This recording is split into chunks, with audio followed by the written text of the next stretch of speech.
Uti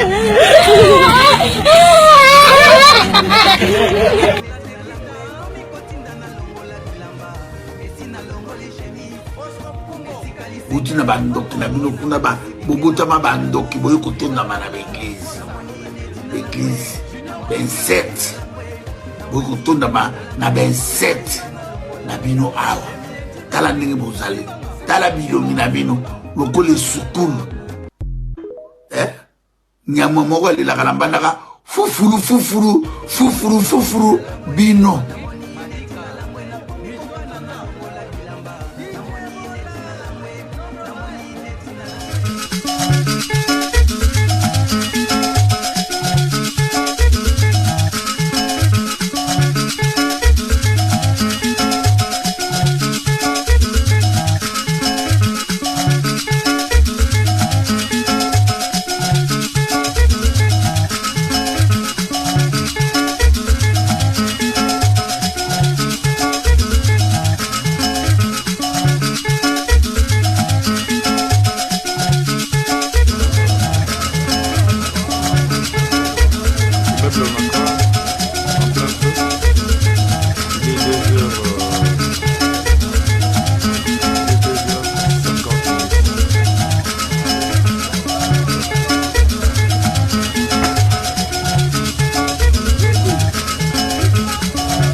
sabotage basali na kati ya ndako ya faillite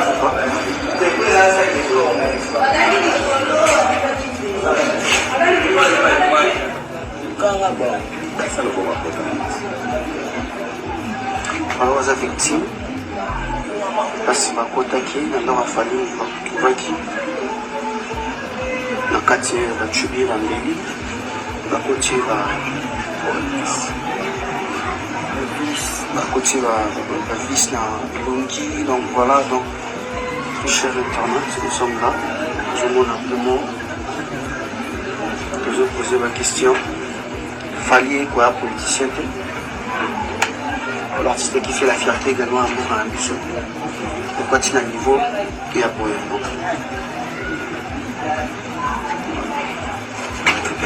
Pourquoi expliquer que son dernier m'a cambré Melekaki ezali lelo na tongo nalalaki na ndako na papesi nalalaki bafali baraka badipoke basalaka ba recherche na bango ya na bango na yebi so politique na bango na bafali so basala nini donc je sais pas namona kamba mona tongo abangi kokuka akati na bango nini oyo ezala oya mbonga fali bango sala ngamba mosa motachi ndiko sa garde ya fali la garde ya falite ya na ngandi la garde ya falite ina za wanasima. OK. Merci beaucoup. Bonjour Neko. Bonjour. Alors tout le monde y aura liboso ando ka fali place bongo et trouble salami tout le monde ba panzi ndako ba chemo to parti mususu expliquer biso za ine ni mawo. Tout le monde ba ine ba dipoke et belé ba tamula. Ba dipoke de banani. Ba lodi ba za ba leki ya président. OK. Ne ba zo ba dipoke ba leki ya président.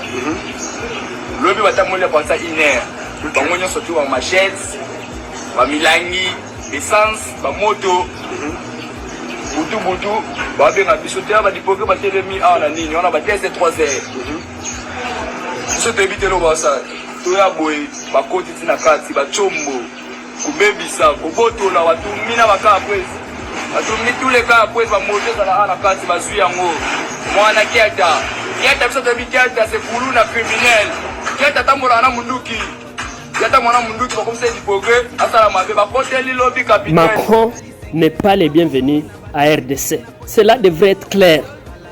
C'est pas du sentiment anti-français. C'est pas du sentiment pro-russe. C'est question d'être sérieux envers soi-même. La France ne peut pas pousser l'Union européenne à donner 20 millions d'euros à l'armée rwandaise, la même armée qui massacre les Congolais. Je vous rappelle Kishiché, c'est plus de 150 personnes égorgées par l'armée rwandaise. Et comme pour récompenser le RDF, la France dit donner leur 20 millions d'euros. Et après tout ça, vous voulez que les Congolais puissent dérouler un tapis rouge à Macron. Il faut être bête pour croire à ça. Pourquoi nous devons le faire? Et vous voulez que nous puissions vous aimer. Pourquoi? Parce que nous parlons votre langue. Vous devez être sérieux. Je crois qu'à un moment donné, les Occidentaux doivent s'arrêter et mettre fin à ce genre d'insultes, à cette hypocrisie, à ce genre de conneries. Demandez à Macron de se rendre à Kigali. C'est là que se trouve son ami, pas sur le sol congolais. C'est cette France de Macron qui s'est longtemps farouchement opposée à la levée de l'embargo sur les armes que le fameux Conseil de sécurité de l'ONU avait imposé à la RDC. La même France qui a utilisé l'Organisation internationale de la francophonie, qui a donné le poste de secrétaire général de l'OIF à l'ancienne ministre rwandaise des Affaires étrangères. Franchement, et vous voulez que les Congolais puissent vous aimer, que les Congolais puissent vous dire, bon voilà, vous êtes les bienvenus chez nous. J'ai dit bien, il faut être bête. Demandez, dites à Macron qui n'est pas le bienvenu à RDC. Si la RDC appartient aux Français ou à l'Union européenne, alors il est le bienvenu. Mais si cette RDC appartient aux Congolais, en tout cas Macron doit chercher une autre destination, pas la RDC. Ça c'est de l'insulte.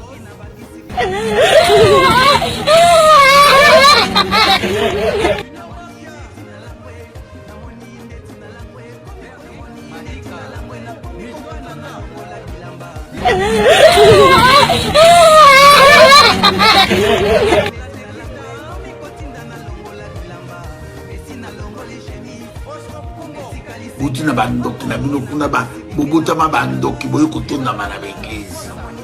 L'église 27 boye kotonda na 27 na bino awa. Tala ndenge bozali. Tala bilongi na bino lokole sukulu. Nyama moko le la kalambandaka fufuru bino.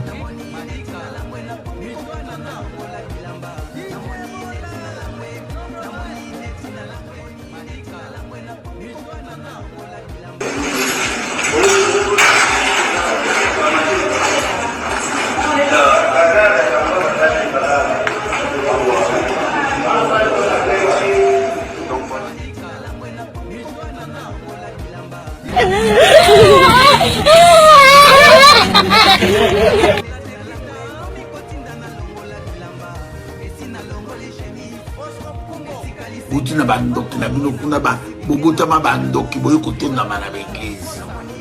L'église 27 boye kotonda na 27 na bino awa. Tala ndenge bozali. Tala bilongi na bino lokole sukulu.